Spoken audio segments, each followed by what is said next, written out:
What's up, everybody? TJ here. Real quick before we get started with the episode, I'm testing out a new feature called Fan Mail, which is where you can actually text me from the episode that you're listening to. So as you're listening to this, go over to the episode description, and right there at the beginning, you're going to see some text that says, send me a text message. Go ahead, click that. Let me know what you think about the podcast so far. Let me know of any questions, concerns, anything you might have. I love to hear from you. So go ahead, hit that up. I'm excited to read your text, and let's get started with the episode. I don't want to evolve as a firefighter necessarily. I want to evolve as a human, and that will affect my firefighting. We are a human performing a job as a firefighter. What's the purpose of living if you're not evolving as a human, if you're not changing and improving upon yourself? Welcome to the Keep the Promise podcast, where we help build resilient and well-rounded firefighters.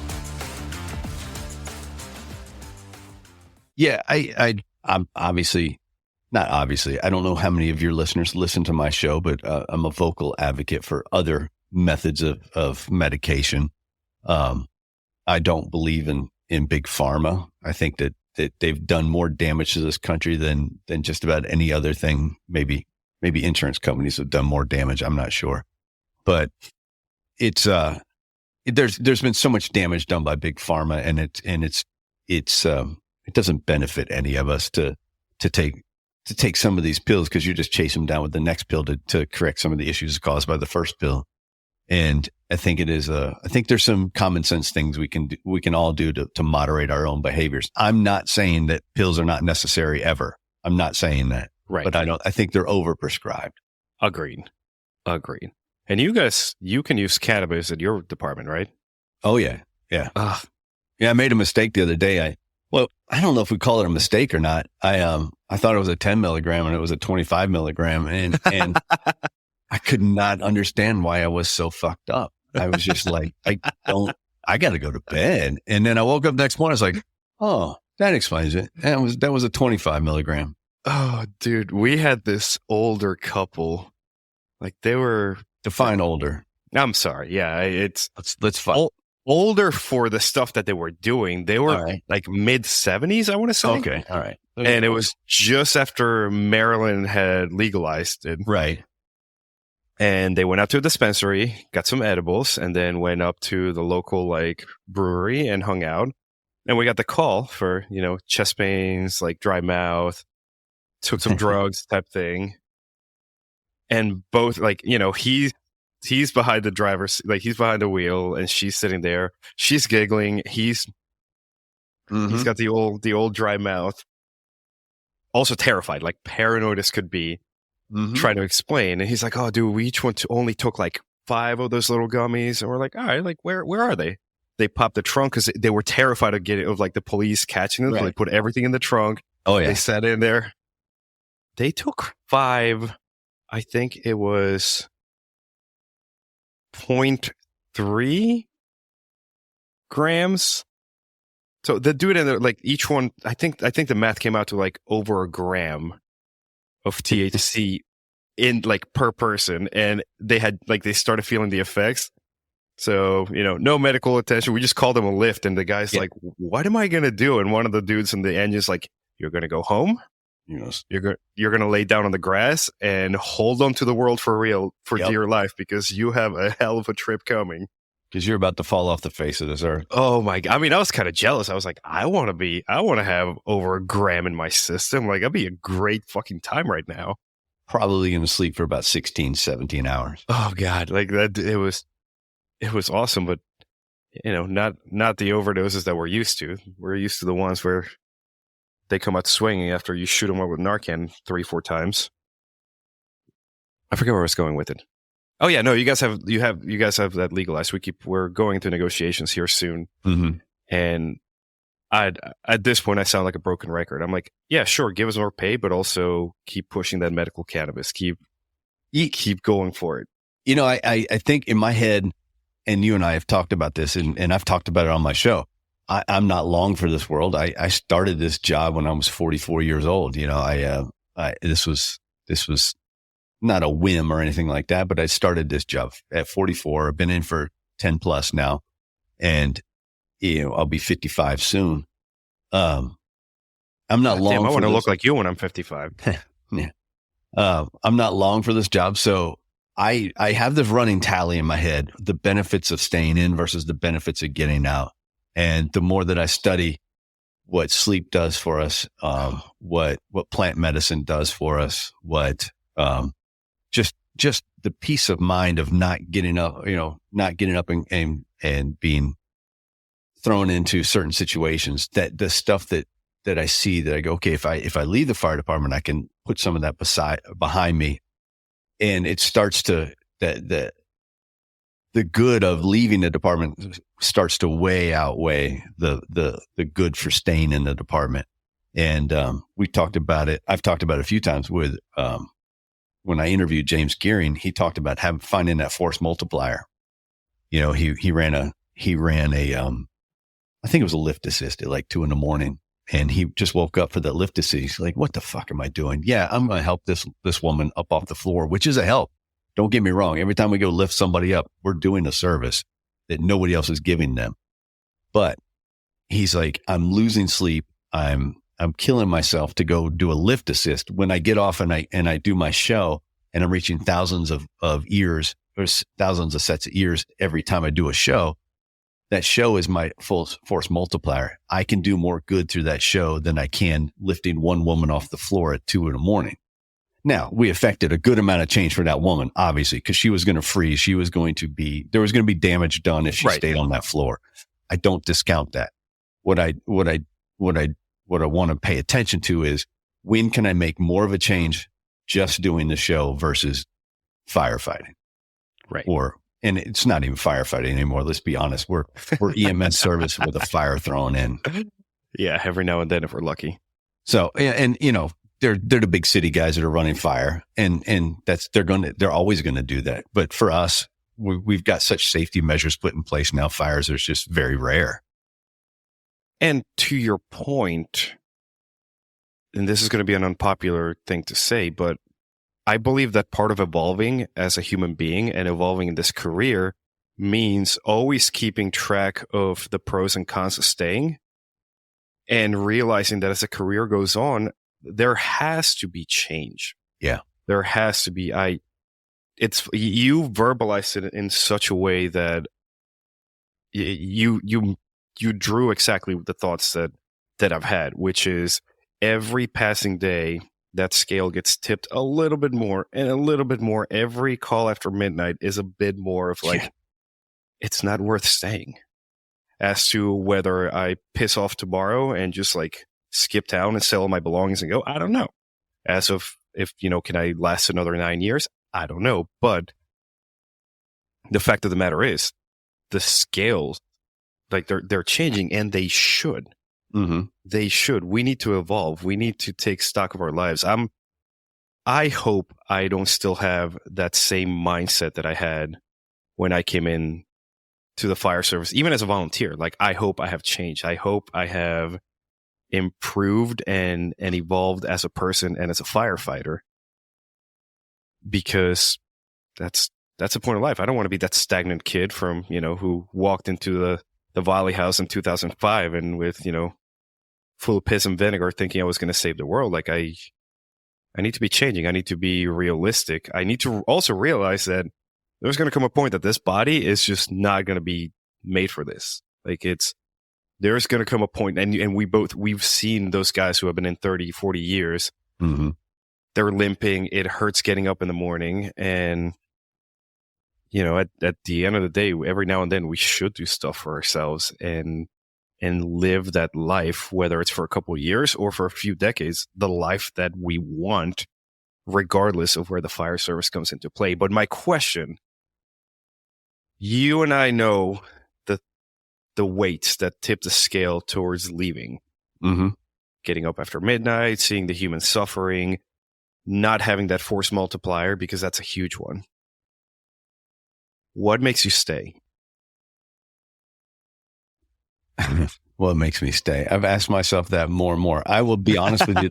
The last few months, what's made me stay is that I had enough chaos going on personally that I didn't need to add professional chaos to it. I've had my papers drawn up and just waiting for a date. And it's just a matter, because in Virginia for your retirement system, and it's a pittance was what I'd be getting from the retirement system, but I would still be due a check every month. They need a 2-month notification just to make sure they get the check, that payment in place in time.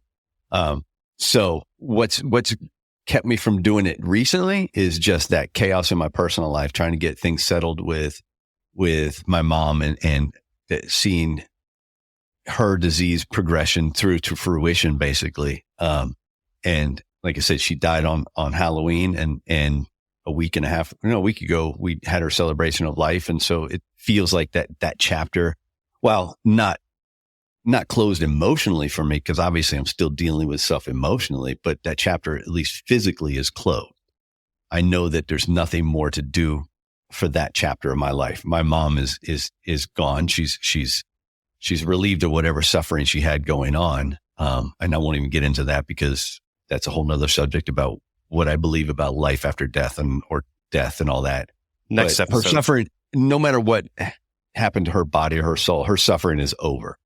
And that's a relief, obviously. It sucks because she's dead, and I'll never get the chance to have that conversation with her again. But her suffering is done.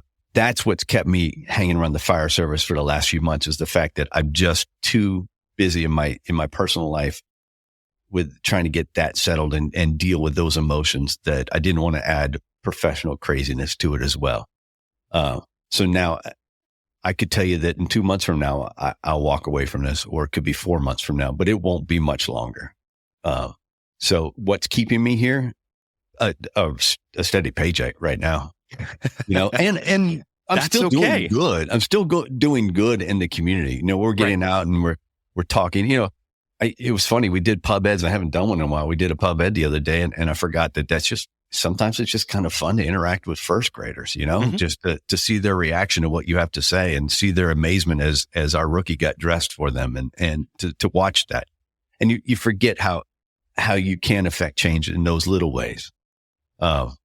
Or, helping the 78-year-old man who is first, you can see it. He's soiled himself, and his wife isn't strong enough to take care of him.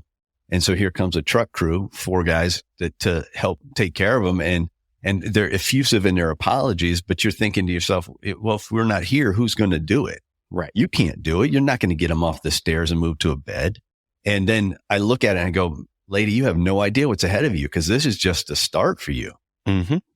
And so I see that, and yeah, I complain because I got up after midnight to do that. But after you do it, you walk away, you're like, no, I can't complain about that, because that man would have suffered for the entire night. So I'm still affecting good. I want to find a way, and through the show, I want to find a way to affect more.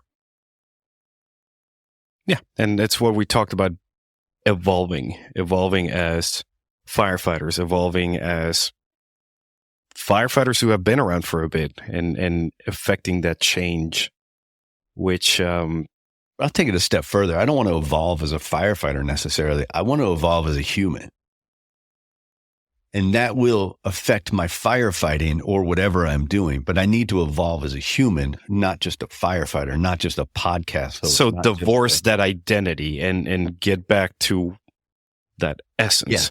Yeah, it's the same thing I've talked about. We are a human performing a job as a firefighter. We aren't a firefighter. Bro, and that is so important. We're speaking of that evolution, because I can tell you that when I came in, even on the career side, like that, I made it my whole identity. And there's nothing more grounding and more humbling than talking to somebody outside of the fire service, and you're trying to explain to them, these are all the special op classes that I've done, and got to rappel off the top of a tower crane, and their eyes glaze over, because that means absolutely nothing. Whereas the humanity, while still there, was hidden under a uniform, under turnout gear. Mm-hmm. And it's that humanity that allows us to relate to other people, even beyond the realm of the fire service, and to further our life's purpose. We just happen to have a hell of a cool job that sets us up with the right people, with the right network, with the right mindset to do that. But it's so important to divorce that identity. And sometimes I feel hypocritical when I talk about that, but I am a big proponent of what you said. Like, we are humans first. We just happen to be doing a firefighting job, because I personally don't want to be the guy who retires and drops dead 2 days later because I no longer have an identity. Right. And I've watched these guys with 30, 40 years who refuse to leave because they have done nothing in those 30 to 40 years except be in a firehouse. Right. When I'm gone for good. I don't know what I'll be doing. Maybe stuff on like out in the periphery, or maybe my mind will pick up a new hobby that I can monetize, that I can make money off. I can go start making leather purses right now and make a living. But it's so important that have this be a key takeaway of this episode, at least, to remove the job and what we do from that identity, because to our families, right? We are more than just firefighters. They don't care. They want Stack. They want TJ. They want that person whom they know and love. They don't want, the truck driver. They don't want the guy wearing turnout gear. They want that person. And that's also a warning for people like you and me, who are diving into these projects, not to get wrapped up in the success, in the identity behind it all, and just be like, no, at the end of the day, we're still humans. I've thought about this a lot, and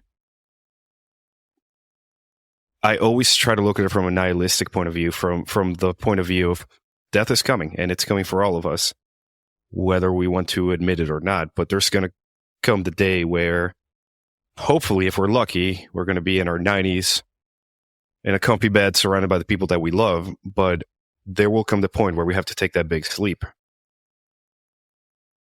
And I want to set myself up so that when that happens,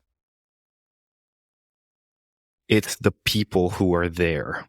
It's not the achievements, because I'm not going to be wishing I went to more fires. I'm not going to be wishing I went and did more podcast episodes, or that I was more successful, or when that moment comes, I'm going to be wishing I had more time with those people around me. And that's sort of my viewpoint. And we've gone down this rabbit hole when it comes to humanity, but it's, at the end of the day, we are just humans, and we can't forget to be humans just because of the job that we do. No, we can't. And like I said, you have to evolve as a human, or, what's the purpose of living if you're not evolving as a human, if you're not changing and improving upon yourself? Now, talking about evolving, how is Stack and how is the things we all carry evolving in 2024? I'm going to go back real quick, because you said what people around you want. They want to know that you're Stack or TJ or whatever. And we both know that we use two names in our lives. And I'm not going to out you, and I'm not going to out me, but people know my name. I know when I hear someone address me where I stand with them, because I'm Stack in one realm, and I'm myself in another realm. And I got caught up in that persona of the nickname for a bit. And I decided that I had to, outside of a professional standpoint, because nicknames are life in the fire department. But I decided that outside of it, I stopped introducing myself as Stack, because I didn't want to bleed the two worlds together. I wanted it to be my life and my job. So in the job, obviously, and on this show, I go by Stack. And you've heard people refer to me as with my first name on this show. And you personally have heard people refer to me by my first name when we hang out, together socially. And so I kind of can, I know people, I know where I stand with people based on what they call me normally. And I don't mean that with you necessarily, because you've always known me as Stack. But most people that I know are the more in-depth relationships I have won't call me by my nickname. And I think that's a whole nother piece of fire department of making sure you keep your humanity and making sure you don't lose your identity even in nicknames. Don't lose your identity. Bro, the fact that you brought that up floored me because my whole life I've experienced similar things. I can tell who has known me by which phase of my life, or, Taylor Swift uses the word eras. So who knows me by which era based on what they call me. And I recently, Swifty. Who isn't a Swifty? Bro, but I'm going back to like early T Swizzle, like Tim well, it makes it so McGraw. much better. Go ahead. Yeah. No, like the new stuff I can't get behind, but like the original one, where's the teardrops on my guitar? Anywho, I recently reconnected with some friends from my high school era, and they pretty much put their foot down. They're like, we don't give a fuck who TJ is, but we're not calling you that. Right. And it was almost a violent stripping of this identity and persona that I had built up for myself. And once the shock wore off, it was almost peaceful that I'm like, yeah, like it almost reassuring that somebody still sees me as a person, As a human, and not as a podcaster, a firefighter, the guy behind the Instagram account, any of those things. That even though it was horrifying at first, that all those layers got stripped out so quickly. It's like,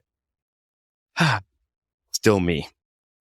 a nickname allows you to insulate and protect yourself. You can create a persona based solely on that nickname. And you can, I think that's what I tended toward, and I wanted to get away from that, and so that's why I've stopped introducing myself that way in most situations. yeah, and just like as it allows us to insulate ourselves from the people that we care about, it also allows us on a positive framework to create that space and that boundary from, how did I say this without coming across as an asshole?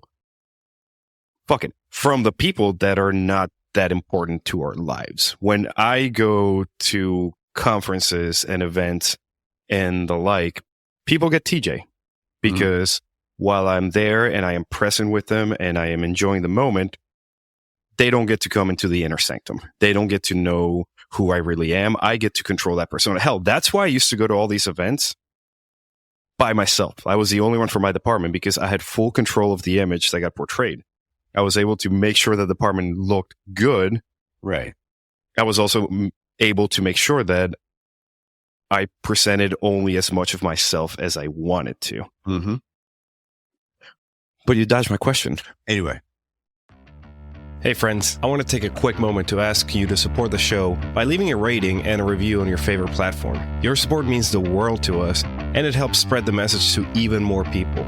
We've gotten thousands and thousands of listeners, and those high ratings help our show become more discoverable, allowing us to reach even more listeners and make an even greater impact. So, if you've enjoyed what you heard so far, please take a moment to leave a rating and a review. It only takes a few seconds, and it makes a huge difference. Thank you so much, and now let's get back to the show. What was the question? 2024, how are you evolving? How are you evolving, and how are you planning to evolve the things we all carry? I will step out of the fire service in 2024. I know that. Oh, fuck yeah. I will be a former firefighter, turned whatever at that point. Ooh, question. Yeah.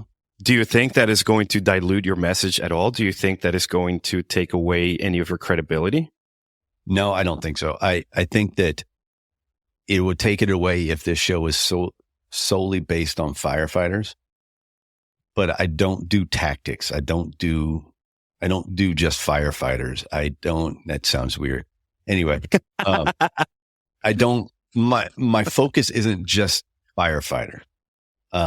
For example, in the next week, I have a variety of people. I have a hospice nurse coming on at the beginning of the year, and she's going to talk about how hospice care, how it affected her, and what we can look for as first responders, as police, as nurses, as doctors, as firefighters, and how hospice can be intertwined in there, and how we should react to patients in hospice or families experiencing hospice care. I've had therapists on, I've had all kinds of people on where I'm trying to not just focus on fire.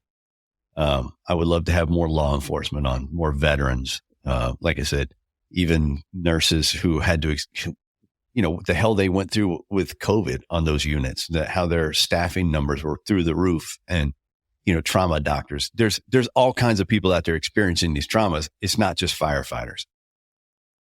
I started the show and I was focused on firefighters because that was my knowledge base. I started the show after 5 firefighters in our area killed themselves within 1 year. But that's, even that's a small world, because one of the firefighters that killed himself was out of Loudoun County as a rookie. But it turns out I went up to my sister's house to visit her when my mom was sick, and the lady pulled me aside from their Wednesday night group, and she said, "I just want to introduce myself and thank you."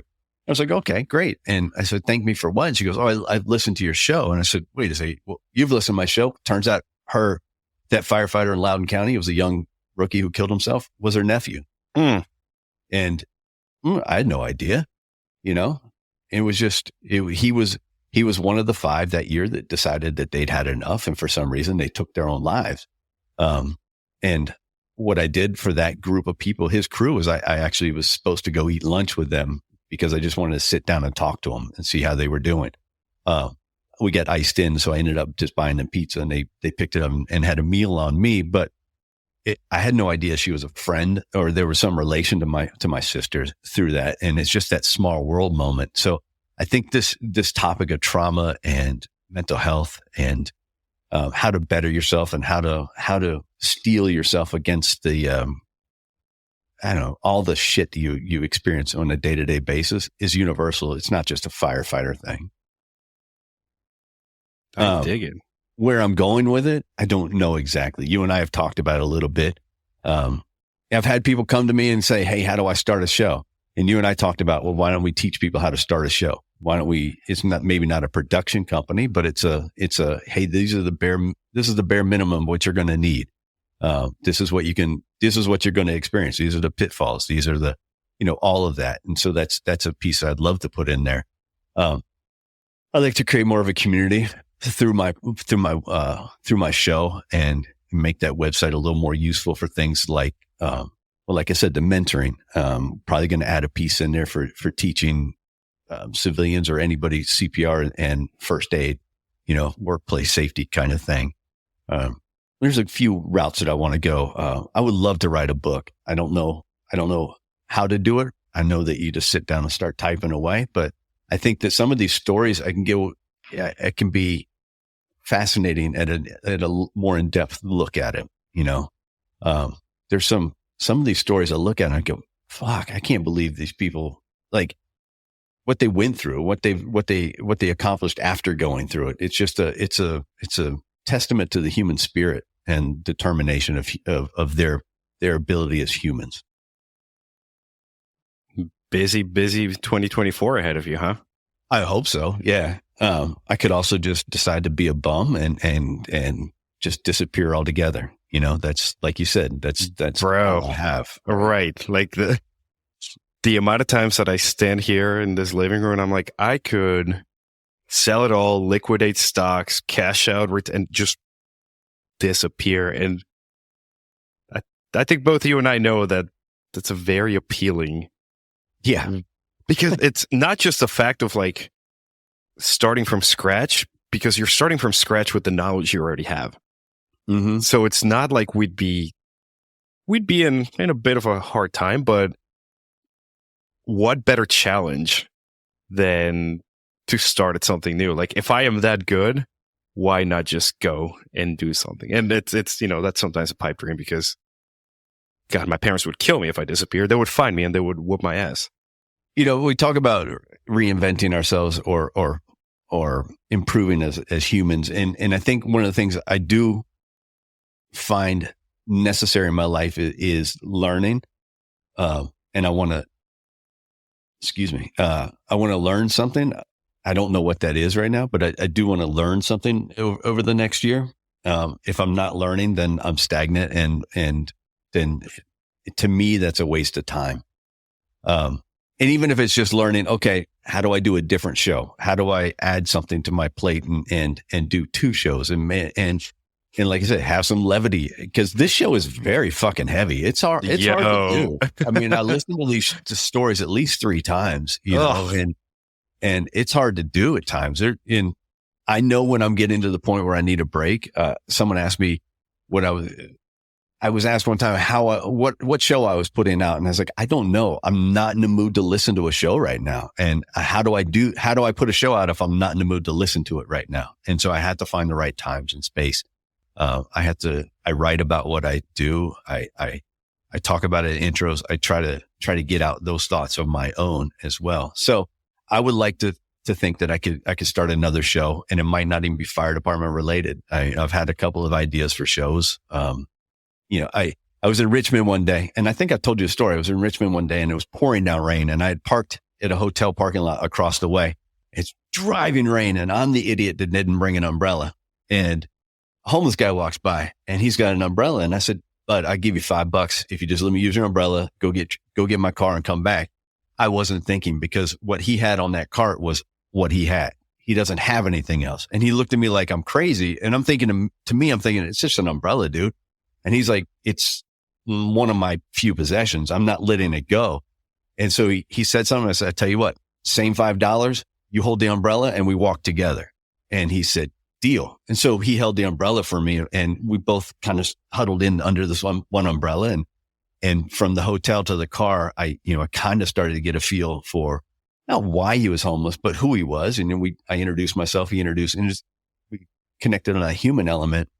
And it was one of those ideas I had for a show was everyone has a story.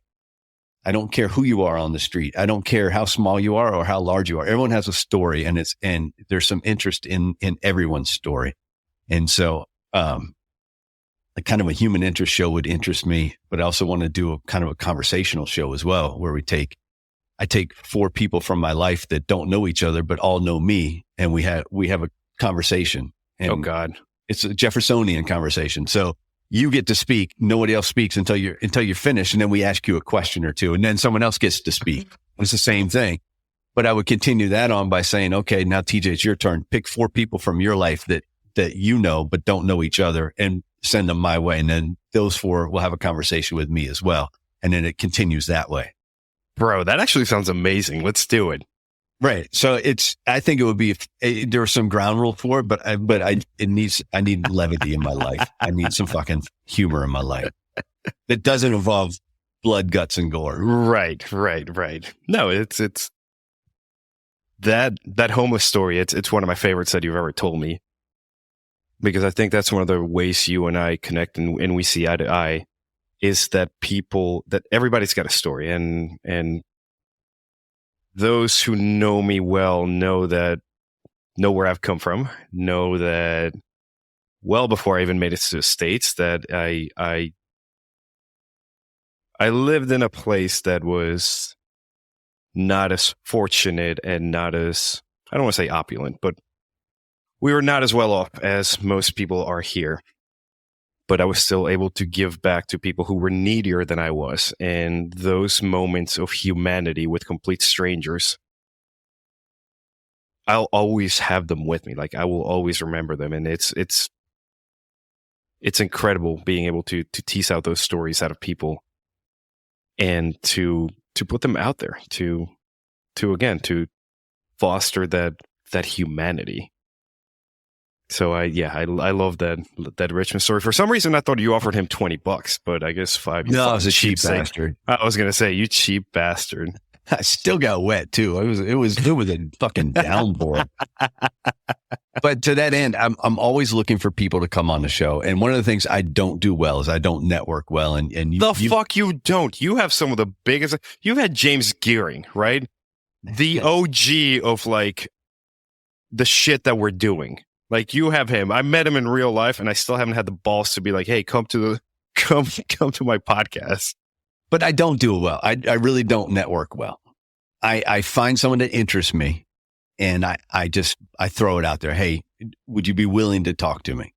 And that's not networking. That's just throwing lines in the pond. Yeah, but also time out. You and I hate small talk, and networking It's a necessary thing. Oh my God. Well, here's the contrarian in me. You've managed to do so much while not doing it traditionally. Why change? Well, that's why I was about to put a call out to your listeners to say if anybody wants to talk. By all means, whoever is listening and wants to talk, even if you feel your story is not incredible or amazing, trust me, it is. I mean, you had my homie Chris Monroe from Utah. That dude's story, I could have dropped the mic after episode 1 with Chris, because Chris's story probably tops just about anybody's story that I know. And again, the kind of guy who would tell you, humble, like salt of the earth, massive heart. I can text him right now and be like, hey man, I need your help with something. He'll fly all the way here. Guarantee it. And I haven't seen him in probably 6 years. That story, boom. Like, so if you're listening right now saying, oh, it would be cool, but I don't think I have a story, you do. You have a story. Everyone has a story, and it's a matter of, I don't know how many of your listeners listen to my show. I've already said that. So let me lay it out. The process is we talk a little bit about background, where you came from in life, what your family life was like, what your fire service career has been like, some of the traumatic calls you've seen, how you've dealt with them, maybe a downfall, if there's a downfall, maybe, if there's any kind of a mental health therapy, or what you do to prevent yourself from having to go into some of the therapies. And it's just a conversation. I get to know you a little bit, and then we record a show, and it's actually, like I said, it's just a conversation between two people. Yeah. So reach out to anyone Stack. is interested in reaching out and coming on the show, or has an idea of someone who would be a good guest, feel free to contact me. I'll put the info. I feel so badass when I say I'll put your info in the show notes, because I feel like a real podcaster when I say that. Well, you are a real podcaster, but they can also reach out to you, and you can point them in the right direction as well. Absolutely. And with how incestuous the podcasting world is, I'm probably going to snatch you at some point and have you on mine. But let's get these stories out there. Yeah, let's do that. Where are you taking the show in 2024? Fuck you. I was hoping you were going to let me go without it. No. Well, the show and the community, again, if I don't wake up tomorrow and decide to keep the promise and go full blown into TJ, I won't. I'm not going to do that. I love it too much. But the number one aspect is community. We've talked about those messages that we get that just push us to be more and be better, and the people and what they get out of it. So my number one driving goal is to keep building that community. I think on Patreon, as much of a pain in the ass as that platform is, we're at 90 some patrons. And that money has helped, like this year gave, between selling stickers and Patreon money and t-shirts, give away almost $5,000 to Maui firefighters after the wildfires. Help contribute to the GoFundMes for the 2 Baltimore City firefighters who got killed. And the latest one, and I need to email the guy out of, pretty sure it's Jersey, who just got the scholarship to come to Frederick for the Key City Fire Conference in March. So building that community so I can take all those assets and give back, I would love to send people to FDIC for everything, like paid everything. One day we'll get to that point where one lucky person gets flown out, gets put in the hotel, gets to do all those things. So that is the number one goal, is to keep building the community. The number 2 goal is to keep getting those stories out there and maintain almost this identity that I've been able to form. And what I said, that evolution of going beyond the fire service and finding the stories where we least expect them. And I'm going to take a page out of your book and start reaching out to some of those people who are beyond the fire service to make it more relatable, because it's the fire service is a small microcosm, and while we have a lot of stories, that humanity can expand well beyond the fire service. And we talked the number 3 goal, we talked about the force multiplier is giving other people a voice beyond just being a guest. So you and I have talked about helping people set up their own podcasts. I think that's a lofty goal because it's a worthwhile goal in allowing somebody to gain their own footing and find their own voice and continue on. Because again, I'm not going to be doing this forever. Right. Just like the shit that I do in leatherwork. I'm teaching people how to do leatherwork because I'm not going to be doing it forever. And I want the craft to continue growing and evolving. And I would love for these conversations, these tough conversations that we were never allowed to have when we came in. I want these conversations to continue. Right. And to that end, I got to keep building out the YouTube recording studio up in one of my spare bedrooms and doing that. So I'm going to geek out doing all the technical shit when it comes to that. But definitely community, the stories of humanity, and giving other people platforms so that this message can transcend our lives and the ages. Yeah, you and I talked about community yesterday, or was it? Did we talk yesterday about it? Dude, we've been talking. Yeah, I think so. Something like that. And I need to start taking advantage of some of that community. I need to start building more of a feel of the community for my own show and my own page and all of that. And so that's something that I want to.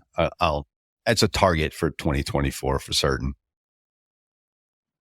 Yeah, it's gonna be a good year. When I look back on 2023. Professionally, it was a bit tumultuous, not too crazy. I mean, shout out to my shift because they have been awesome, and even some of the youngest ones are the most perceptive. I actually had one of the young guys come up to me the other day, be like, "Hey, man, normally you show up here at this time. You've been showing up like 10, 15 minutes past that time. You good?" Right. And it's because I've been sleeping like absolute shit, and I've been like oversleeping and racing, doing 100 miles an hour to get to work by like 6 type thing. Yeah. So this past year, like work was tumultuous. Personal life has been a roller coaster that has kept my therapist employed. And the cool part is, I don't want to say I've hit rock bottom because I'm nowhere near rock bottom. I'm lucky to be where I am. But the cool part about getting knocked down a few times and, tasting that blood in your mouth and having to pick yourself up and dust yourself off is that now the road ahead is so much more inviting and exciting and just awe-inspiring. So that's the goal for 2024 is just keep walking along that road and doing good things and building out a legacy on my terms. There you go. I like it. My brother, thank you so much. Not just for being on the podcast. As always, you're one of my favorite guests, but also for pushing me to go into these episodes shooting from the hip, not having any plan, not having anything. The conversation was awesome. I enjoyed it, and I think people will get a ton of value out of it as always. So yeah, somewhere in that hour and 30 minutes, we probably made sense once or twice.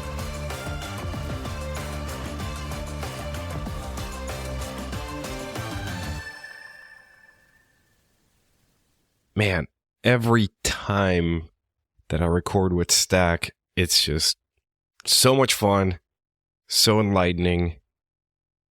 And I'm super thankful that he chose to come back.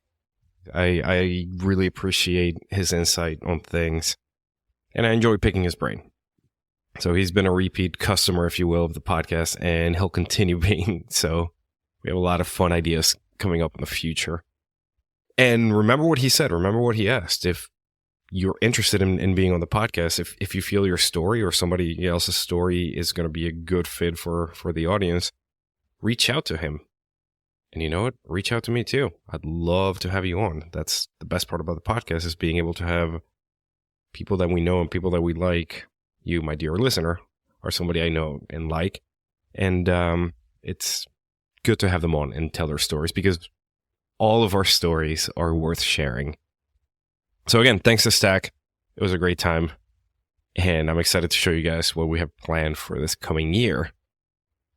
But as you may or may not know, part of being a community member on Patreon is you get a special shout out at the end of a podcast.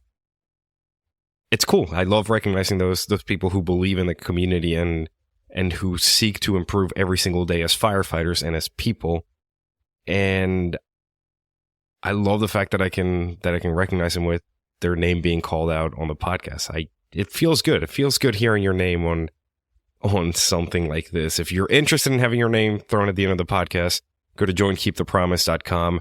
You'll find out everything about the community, what we stand for, what we do, and how you will benefit from it. So again, joinkeepthepromise.com. But without further ado, let's give a special shout out to Leighton from Jasper, Indiana, Jake from Morenci, Michigan.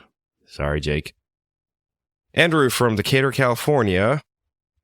Noah from Shirts, Texas. That's the most un-Texan name I've heard. Shirts? Whatever. Sounds kind of Germany. Anywhom, Noah from Shirts, Texas. Sorry I went on that tangent, bro. Chris from West Palm Beach, Florida. I'd love to be there right now. It is cold in Maryland. And Chris from York, Pennsylvania. You guys, thank you so much for believing in the community and for supporting it and for taking that oath to be a better firefighter and a better person. Appreciate having you on board. I hope you're getting a ton of value, and I will continue to work really hard to bring you tons of value. If you're not part of the community yet, remember, joinkeepthepromise.com. Thank you for listening. Be good. Be safe. Catch you later. Bye. Hey, everyone. It's TJ here from Keep the Promise. As you know, this podcast is all about helping firefighters become more resilient and well-rounded so that they can be a force for good within their fire department and their community. But today, I want to talk to you about something that's just as important, and that is supporting firefighters who are going through tough times. When one of our fellow firefighters is off work because they have to go to the Center for Excellence, they have to go to rehab, they have mental health issues, or they have other health issues, it really takes away their support system and it wreaks havoc on their finances and their family's finances. And many times, these brothers and sisters are left to struggle alone, away from their support system and the people who love them without the resources they need to recover. That's why I'm setting a bold new goal. And that is to reach 150 total patrons on Patreon so that we can start a fund to help firefighters and their families during these challenging times. And I need your help to make it happen. With your support on Patreon, we'll be able to provide financial assistance to firefighter families who are battling things like addiction, depression, and cancer. We're going to help alleviate the financial strain that can come with being away from the fire department so that our brothers and sisters can focus on healing and recovering. Now, reaching 150 total patrons is a big goal, but I believe that we can do it together. And when we do, we'll be able to make a real difference in the lives of those who serve and protect alongside us. So, if you're not already a patron, I invite you to join us today. Head over to joinkeepthepromise.com and sign up today. Again, that is joinkeepthepromise.com. And if you already are a patron, thank you so much for your support. You'll be receiving some exclusive rewards and perks as a way of saying thanks. Together, let's show our fellow firefighters that we've got their back just like they always have ours. Thank you for listening. Let's get started with the episode.